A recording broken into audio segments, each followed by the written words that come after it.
Yeah, we are the game that everybody wants to talk about, the game that's still fresh in the memory of everybody. The FA VASE. So obviously big day, nice sunny day there. It wasn't your first VASE journey though, was it? Yeah, no, that was my second one. So I've done it with Spenino. So again, it's still, I keep saying it, you just got to win the game. Like, it doesn't mean anything unless you win. Like, great to play at Wembley and different stuff is, like you say, it's great, and people probably will talk about it when they're older and that, but I probably wouldn't have unless I won. I think you've got to go there as a winner. So I'm lucky enough to do it twice, and this one felt easier. I think we were brilliant on the day, and obviously we just blew them away, which I knew the big pitch would suit us, and the way we played, Julio just dictated the game, and obviously Foley rightly got the goals and stuff. So we just, like I say, we blew them away, and for the travelling people, for how many, imagine if we hadn't done it, do you know what I mean? It would have been, I don't know what, I know that they still shook their hands and said well done in that, but I don't know, it would have been unthinkable. Yeah, that's it. A load of 15,000 rowdy Mariners invading London. It's God knows what would have happened, but it just felt like a game that Shields were always destined to win. It just felt like it was destiny. There was never once in my mind anyway where I thought, oh, Shields won't win this, and that's not being cocky or anything. It's just felt so sure, Yeah, just as a player though, you're always thinking like this could be the one where you slip up, like you cannot let anything, or you have in the back of the mind like nobody gets sent off, don't give them a chance, don't make it easier for them, or don't make it harder for yourselves. So there was like all of that we just had to like make sure like the basics were covered, and then you did fancy like everything but a referee decision can go against you, and that's the beauty of football, because even though, like you say, we really did fancy ourselves, they'll have just thought we can do it. Do you know what I mean? They'll have been coming thinking like we can upset the party, we can do this, and like if I'd have been in their dressing room, I know what I'd have been doing. So it was just like it was destined, and luckily enough in the end we did it, and we did it like comfortably and did it in style, I suppose, which was good. Yeah, brilliant. And I was just looking through like the team when we were lining up for the national anthem, and it's like, you, Foley, Finnegan, I mean, what a strike force that was. Yeah, I loved playing with them. I think we're like me and Dave, like even though we're little, we're like complemented each other in so many different ways. The way we set up, like Dave was comfortable potentially playing out wide, I potentially was, which meant we kind of opened them up for Finners to come through, which is where Finners probably's got a bulk of his goals, to be honest, because he was so good at his time runs, and he was a striker as well, really. So for him to be able to like be complimented by us, hopefully, well, I know he did feel like actually he kind of used to see us. So I loved playing with him, and to score goals, it was one of them where you get a bit of that like bug for it with them, so almost become like a little bit of a competition. I think we ended up like 28, 27, like 26, something ridiculous, where we were all so close to each other. Yeah, that's it. I did wonder, I'm sure a few of you must have hit 30. I wondered whether all three of you did, at least in all competitions. Yeah, I think we were so close. I know we're like one off each other. It was something daft like that, but it was good playing with them. So Wembley like was perfect for us, I think, as a 3. Yeah, definitely. Any doubt Finnegan was gonna, slot that penalty in to make it 1-0?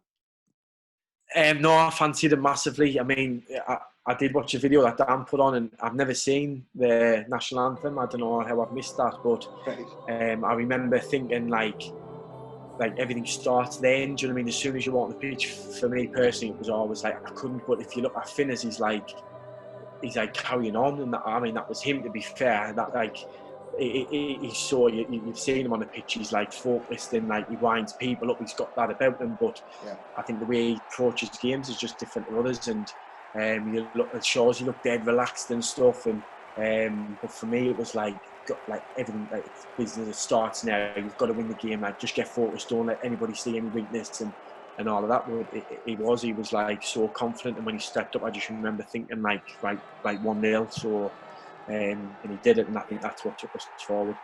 Yeah, brilliant, brilliant. So, I mean, the game itself, obviously 1-0, no better time to score the first goal than just on the stroke of half time. But, you know, it was the last 3 goals came in the last 10 minutes. Before that happened, was there any worries that, you know, Cleethorpes could potentially just get one against a run of play or anything like that? Yeah, I think that is always in your head because everybody wants you, or like you say, with the expectation that's on us. Everyone was probably expecting us to just blow them away, and probably, like you say, with that final 5-0 against Shields and people against North Shields, and people are just coming expecting it. So, like I say, as a footballer, and as a fan especially, you've always got that where you just think it just could happen. So even though we were confident in the dressing room, we knew we had to be better than the first half. And I think, like you say, we did do that, and then we ended up blowing them away in that period of time where we got all of the goals.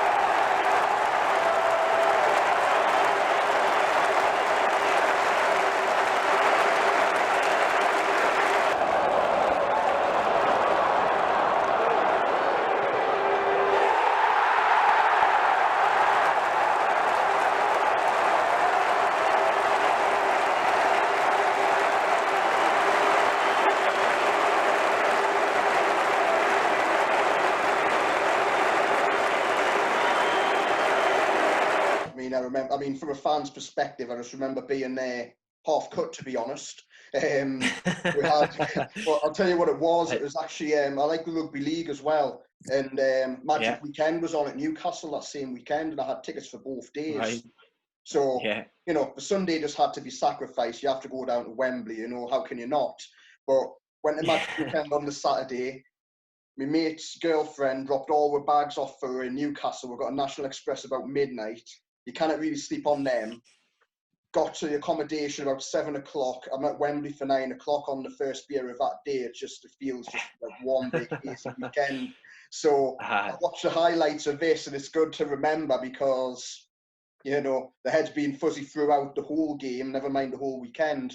Obviously, final whistle goes though. It's 4-0. Morse got his header, 80th minute. Foley got his late double. Once that final whistle blew, what did that feel like for you?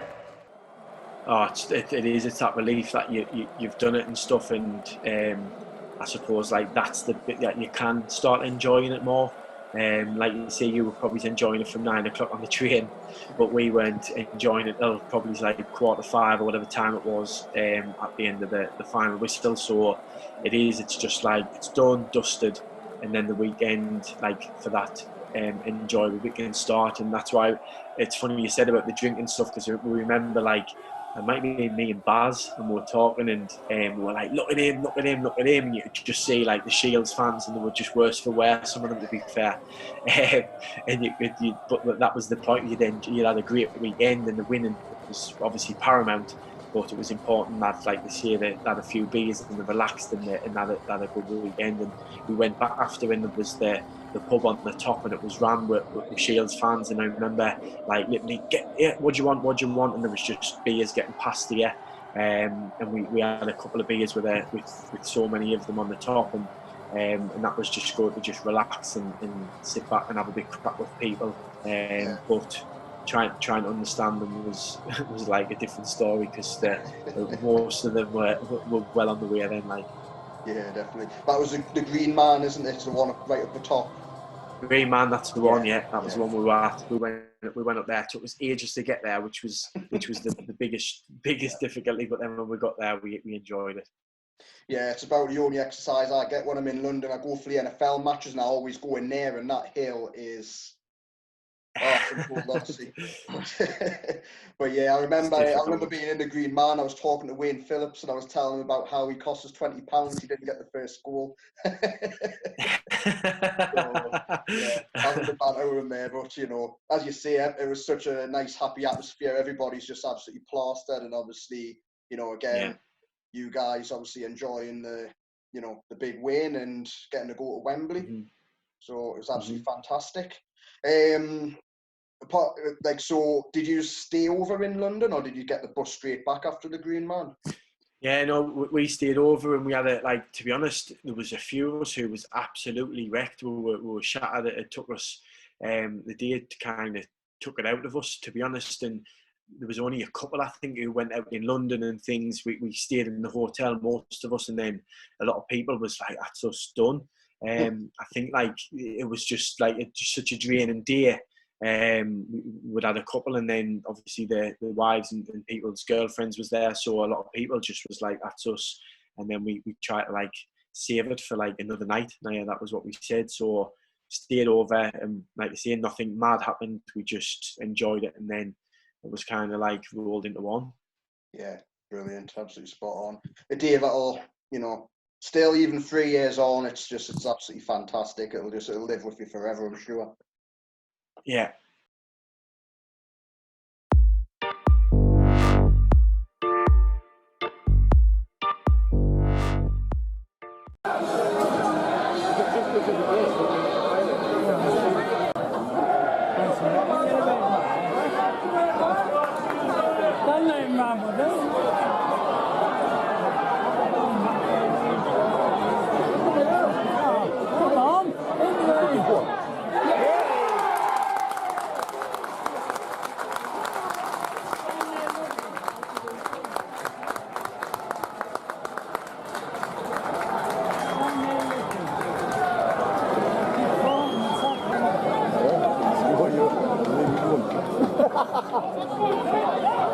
Go on, son. Go on, skin him. Go on! Get in!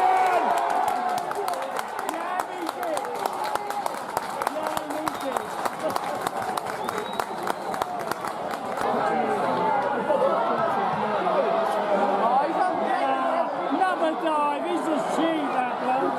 He shouldn't be playing football.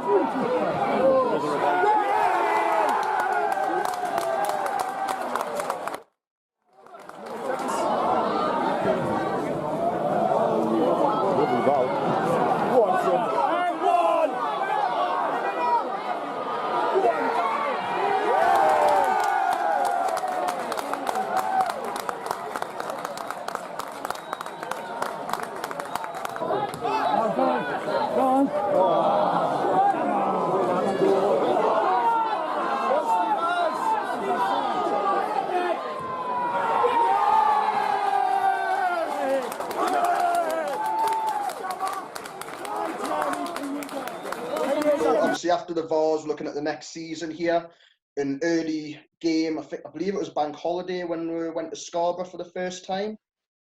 Yeah. Yep. I mean, for me, as coming back to a fan's perspective, absolutely love the games at Scarborough. Just nice big excuse to just, get on the drink, watch some quality football. Two teams that sort of climbed up the leagues together. Was it as fun for you as playing at Scarborough as it is for us fans watching it? Yeah, I mean, there was a lot made of the games with them, wasn't there? So It was always just I think because they had a decent fan base, it was always just one of them where we they had it in for us, I think, and we had a bit in for them. And I remember, I think, had they beat us on one of the games that might have been on New Year's Day or whatever, and I think it was almost like they had thought they'd won the league, or one of their players had, and I remember giving them something back as if to say, you've never won anything. I think I'd said something like, you've never won anything in your life if you think you've won it now. And that was, I remember, it was something like that. And he was a young centre half, and so me and him had a ding dong, and that was where for me it did it. I had that little bit of rivalry definitely from them. So I think Finners loved the games. It was typical, he just used to wind them up as his usual did. And it was a bigger game. That was our bigger game of that league, shall we say, Scarborough. So we probably enjoyed it just as much as you guys. Yeah, brilliant. Always great times. Mm-hmm. Coming to a bit more of a, you know, a more sad point of, you know, your time here that you wanted to reflect on, which was the game against Hyde when Carl Finnegan got knocked out quite early on. Yeah, I mean, I wind him up. I said that was he's my favourite ever keeper for knocking him out. So that was my take on it. But the reason I like to say I've stuck it in is it was weird. But I think when you look at it, the treatment he received from Andy the physio, and the way the club was set up and how they dealt with it and they ran with the information, like how quick it all materialised. I mean, I know Carl how grateful he was, but I wasn't playing, and I went down the dressing room to see him, and he was just he didn't have a clue where he was. He didn't know what was happening, and I can't remember what he said. Yeah. What he said shocked us because he was so far away from it. So the bit where when you look at how good Andy was at that time, but then what they had to do for Finners after because of the concussion. I remember sitting in the dressing room and Andy was doing like a concussion test, which was questions, balance, memory tests, and it just really well looked after. And I think that's the bit what's got to be like if you want to do it properly, you've got to have all of the background things done right, and that's one thing that we did have. If you look how quick things happened and potentially saved his life, whether if you want to go down that road, they probably did, and no lasting damage and stuff. So as much as I say he's my favourite keeper ever, it was a tough thing on the day for Finners. So credit for everybody who supported him. Like it was good to see. Yeah, definitely. Was it? I mean, you know, as I say, you weren't playing at that time, but you know, for everybody else, was it hard to sort of carry on in that match, knowing that he's went out so early? Because I heard reports that you know, it took forever for the ambulance to get there, and you know, anything. Yeah, I mean, well, like you said. Yeah, I mean, the club did everything, and then they obviously supported him. And I remember, like you see, the lads coming in at half time, and he was still there and stuff. But they kind of decided to like keep him closed away from them, and like just some of them like, popped in, seen him, and then that was it. And then it was as harsh as it is. You're there to win the game, like, do you know what I mean? So every player's going to react differently, and because of the group we had, they were great like that, really, but. I think if it had been like a really, really like visual thing where people thought something else, then it's worse. But I think everyone just thought he was going to be all right because he was there and they were waiting for the ambulance. So I think they just focused on the game. But he fully recovered, so all good.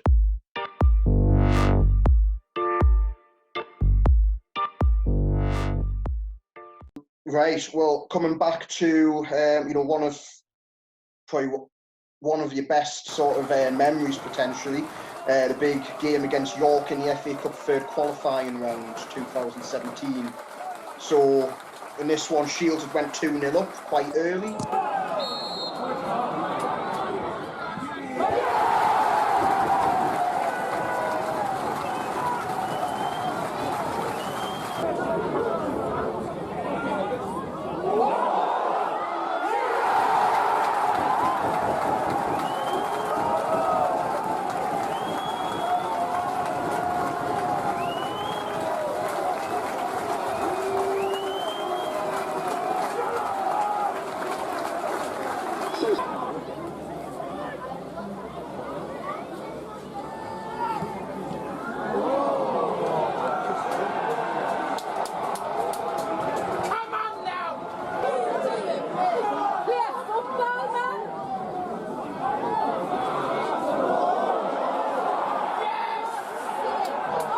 York, you know, had the comeback and everyone's possibly worrying can they just nick it at the end, and then what happens, the man himself, Gavin Cogdon, gets the winning goal to make it 3-2 on the day. How did that feel? Brilliant, and it's one of them that's up there because people still mention it. I can't remember what it was about. It might have been about 3 weeks ago. And I can't remember what happened, but someone had messaged us saying, but it was the York game. Remember the York game? And it's something that just comes back. I think we beat a couple of like the biggest sides, and I think we beat Darlington, Hadmore, and we just fancied it, and we did. We took such a great start, and then we let ourselves down massively, but we fully deserved that winner. Do you know what I mean? And luckily I gets the winner, and you get a little bit of plaudits and that. But as a team, like that day, we were superb for a portion of that game. We deserved to fully win it, and it sticks in my mind because you've got like the two lads behind us. I'm running past us, and great picture of them, like I think hugging each other. Yeah. Just as I'm running to celebrate in the corner. And then I think the other picture is I walk back, and when I walk back, I'm trying to delay the time as much as possible, and I come to the halfway line, and there's Big John Parkin and me just next to each other, which just looks like what's it like Arnold Schwarzenegger and Danny DeVito. So I just remember like that little bit as well, and it was a definite memory for us, because York is a big club when I was younger, really. So just playing them on the day was good, but to beat them and move us into the next stage when probably a lot didn't fancy us was great. Yeah, that is probably my favourite game that I never actually attended. All right. Yeah. So obviously, you know, that had that buzz, you know, when you come out in the warm up. That was one as well. When I was saying earlier about the big games, that was one we come out in the warm up, and it was just like, it was big. Do you know what I mean? And I think it was a good attendance in that, and you just couldn't wait to get started. Yeah, definitely. No, that one, you know, I try and get to the games, but I was in London for some reason. I think it might have been an NFL match or something. So I'm in London on the Saturday, but I'm just in like O'Neill's pub at King's Cross. I've got my headphones on, listening to it on the radio, had some food. I'm just sat there by myself, just getting on the beers, and I'm listening to that on the radio. And it's like, so 2-0 up, I've been, this is nice and easy, coasting. 2-2 to come back into it, and I'm thinking, oh God, what's going to happen? And then I go on absolutely wild in this pub when you score. That's my favourite game I never actually attended, so it is a shame. But no, it was brilliant. You missed, honestly, you did miss a good day. We had a few beers after that as well.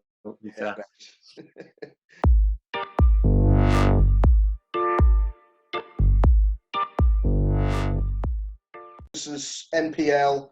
Highlights from the Mossley game. You got a couple of goals in that one. Hat trick, actually. Yeah. Yep. Yeah. Hat trick. Yeah. So this was like leaning into hard, just because it was obviously we blew the league away in the Northern League, but then this was obviously we weren't as probably as clinical. We conceded more goals than we were doing before, so we just made life difficult. So yeah, it's like a game that's not one like the York, or it's not like an FA VASE Cup final and stuff, but it's the league, and you want to win the league ultimately. And we had some really good games at Mariners Park, and where we were like demolished teams, and these were the types of games. So I was lucky enough to get 3 and just push us into the stage of, like you say, winning the league. Mm-hmm. And Finnegan copied your handstand there. What was going on there? Did I? So, I mean, I just said that's a shambles, and I turned and I just walked away. If you watch a reaction, just to say that's a shambles, and I just walked away. But he did.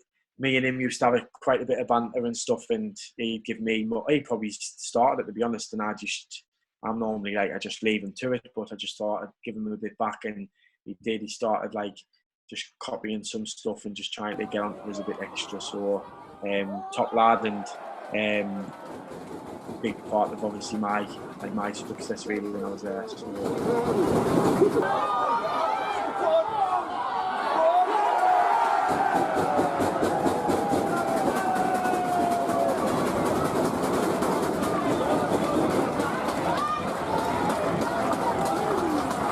Obviously, one of the favourite sort of fans' chants, and it's a one that's still going now, even though you've moved on to Spennymoor.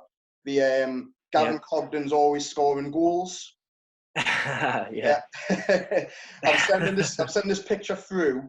You might recall a couple of years ago, you might have been tagged in it, maybe. But right. Basically, I was on the stag do for one of the Carl Kennedy, one of my mates, fellow Shields fan as well. and yeah. we're on the stag do and they left him off for his wedding, and ended up on the beers all day, accosted this French lad and got him to get that tattoo on his leg. Gavin Cogdon's always, and it's scoring spelt wrong and always Goran goals, Yeah, I think it says. Did you come across that picture? Did you see that ever?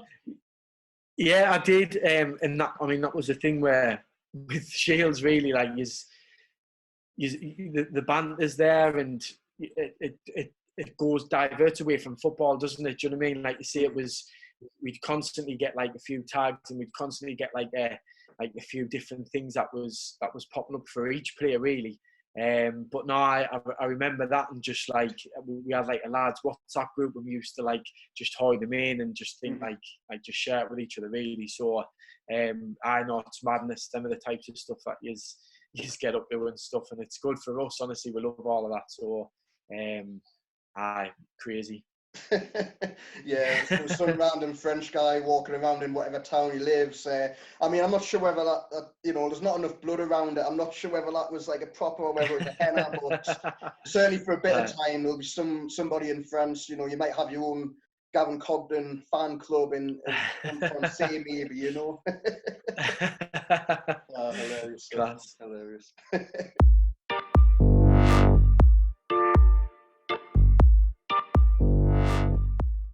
On to the Radcliffe game. Now this game is obviously the game that sealed the NPL North at the first time of asking.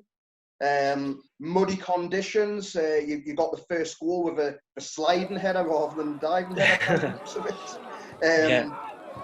How close was that game to being called off potentially? I mean, we're looking at win the game, got the league, but that field in the downpour, was there potential for being off? Yeah, that's what we were when we were on the way there, and you're seeing the rain and stuff. Obviously, when you're travelling, you just want the game to be on first and foremost, because you've made the effort, and you feel like it's probably a bigger problem to go back and all that things about rest and recovery and stuff like that. But you've obviously made the effort to get there. So when we got there, it was literally like it was nailed on to be off. To be honest, we were 99.9% sure that they were calling it off from what was said. But it was the old, like, you've got to get prepared, still thinking until it's off, it's not off and all of that. But yeah, we were. I'm even certain that at some point we got told it was probably off. And then it's on. Don't because you don't know what to believe. You're getting phone calls while you're on the bus, and anyway, when we got there, you look at the window and you're like, "This is not on." And I remember us all saying, "This will not be on." And then the voice of reason, Shaw's, whoever it is going like, "Get your heads on it. It's going to be on. Treat it like it's going to be on." And luckily it was on, because we played the conditions well and wrapped the league up. And another Tuesday night where you can't sleep, do you know what I mean? You're travelling back, and you've just really done what you've worked all season for, which is win the league. And you wish it's at home, but you're just happy that it's done and that you can enjoy it. So yeah, we the game I'll remember, and remember the celebrations after when we were. I think George done his usual like punch to the crowd and all of that. So. There's just another memorable night, mate. Plenty of them, like you say. I've only touched on so many, but there was so many more, and that's definitely one of them. Yeah, definitely. Yeah, going back to the potential for it being off, I remember going down there. I think I might have been in a car with Brian Foster and Keith Butler, maybe. I think that's what I was driving down with. And I remember we even stopped off at Wetherby when we heard, potentially this is off. And we actually hung around Wetherby a little bit long just in case it was off, and then obviously it's less travel down. In the end, I think we made ourselves about 15 or 20 minutes late for the match. So yeah, I've been going back to when you said like there was even reports it was off. That's that's what happens. But great occasion, muddy conditions, got the job done, and another championship to celebrate, basically. Yeah.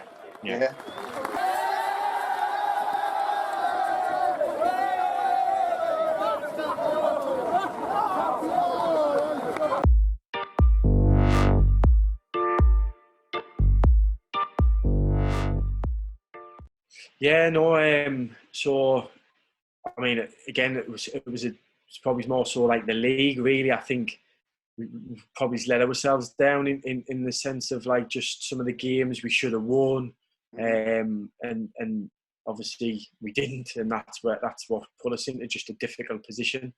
So I think the first goal is like Staley Bridge, Matlock, isn't it? And that's it's just one of them where, like, I wouldn't say the last season I was there was probably was like, it wasn't as successful for me. I didn't play many games compared to obviously before, and so I probably like to say just felt like it fizzled out a bit for us. But all in all, like I think that season, obviously if Shields had went up this year, it did put Shields in good stead of like, this is what it's about. And then they would have went in the Conference North a lot more stronger, really, or better prepared for the idea. There was like me and a few others who almost needed to probably move on, and that's what kind of happened, and that's why you would have blew the league the way this year. So it was like a frustrating season, I remember, because we did expect to go up, there's no doubt about it, like with what we had and the quality and stuff, but we just didn't. We weren't consistent enough to put it in our own hands. Yeah, no, some great moments there, and it was you know, you go to that final day against Gainsborough, I think it was, and it's hope that Farsley slip up, but they were an absolute force that season as well. It's, you know, as you say, with the inconsistency, sometimes it's, you know, I think it was always going to be difficult, even though I think Dylan Morse with his 90th minute goal against Farsley at Mariners Park, you know, we thought, we could possibly do it. You know? And we did. I remember just going into that point in the season, like there was definitely hope, and I think Lords still fancied us, and would just like to see it because of somebody else being equally as good as us. They were able to be that bit more consistent, which like over the season, and then points count. And even though we were close and stuff, we just obviously missed out. You moved on to Spennymoor, moved back there after 7 years there previous to coming to Shields. How has it been returning back for your second spell?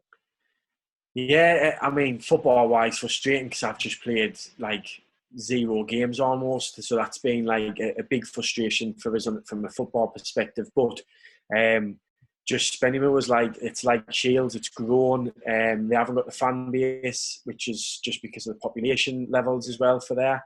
But I've just loved going back and seeing like so many faces. I know for a fact if I went to a Shields game tomorrow, what the types of people I would see is it's the same faces again, and then you'd see some new ones, or even faces who I might never have seen before who were there before. But Spennymoor would have been like you see a bit smaller. You're just seeing like the same faces who were there, and then you're seeing all these new people because they've grew a bit since I was there last. So like I love football. I love being in around crowds. Dressing rooms, I mean, the Spennymoor dressing room is massively harsh, so I like that as well. Like, to be fair, I haven't minded a bit of that. So I felt I've like just slotted into the, shall we say, like the fixtures and furnishings. But I just, from a football perspective, it almost felt like the end of the Shields bit where it just got frustrating from a football perspective. I haven't really played. Yeah. Okay. And, you know, I have to ask, obviously, football's off. You're in the National League North, so step 2 of the pyramid. Has there been any word yet on how the National League's going to settle the season? I know there's no more football. Have you heard anything about what their plan is? Yeah, no.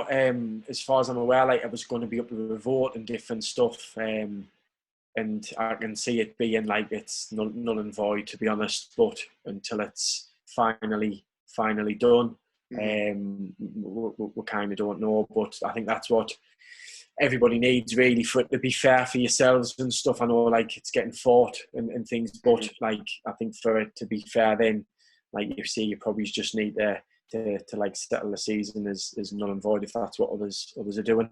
But the thing is, you've got people saying different things, haven't you? You've got some of the clubs going, oh, well, we're paying this out and we need this, we need that. So I feel like there isn't the right answer. It's one of them where you're going to irritate some and some are going to be happy with it, and that's, to a bit like football, isn't it? The referee gives it one way and the other team shouting they want it that way, and that's what sport. That's why we all love it. Do you know what I mean? That's why sport's so good, because it probably brings a bit of like these kind of problems. And no doubt we'd all be rather watching football or playing football, but that's the crap thing is like something happening which is major, and it's hard to like.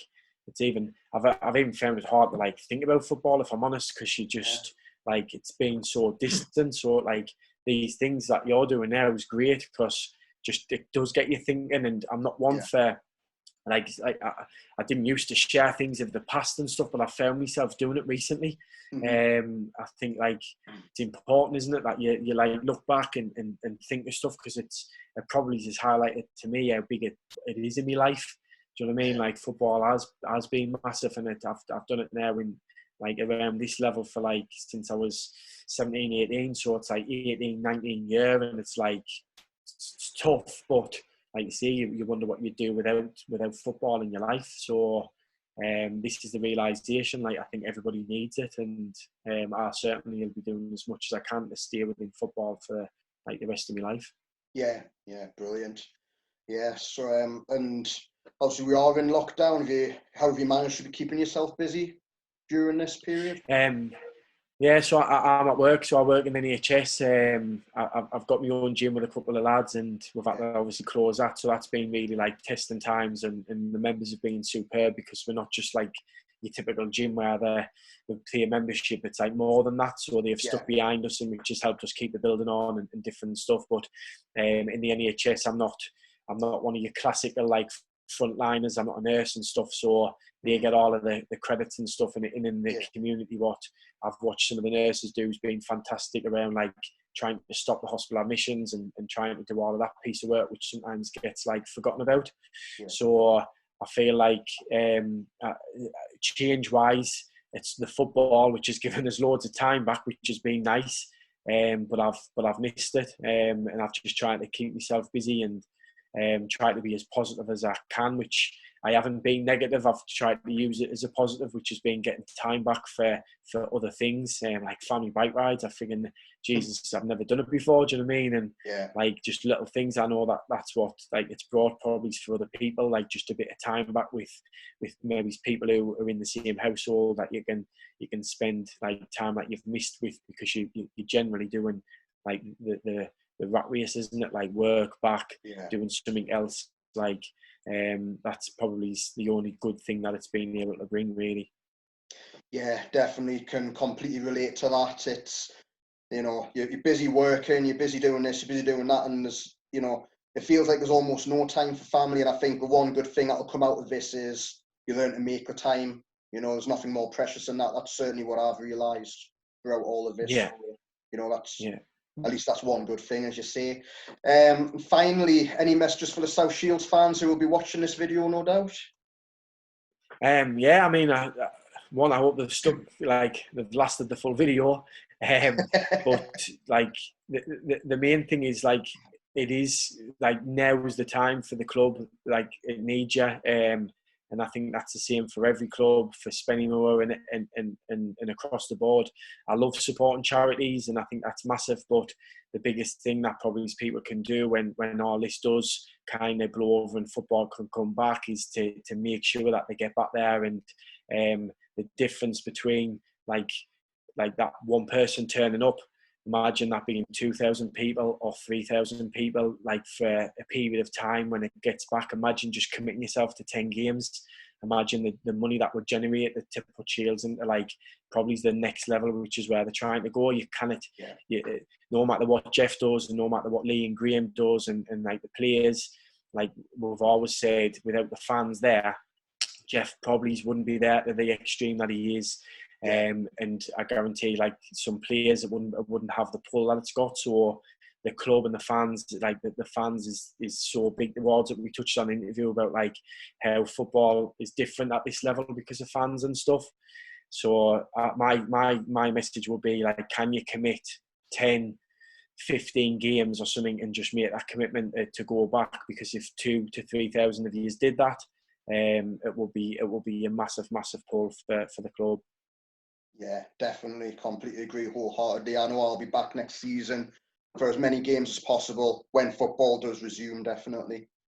Right. Yeah. Brilliant. Right. And the final message is probably, can somebody put Dylan through his maths course? I don't know if that can be arranged. Well, you know, we've got the tickets for the future initiative. Maybe it's you know, the learning for the future initiative with Morse. Maybe. Jeff must be getting paid to put him on. Jeff must be getting paid to put him on the payroll. I know that. He must get extra money. Who knows? We'll have to ask him one day, maybe. Brilliant, absolutely brilliant.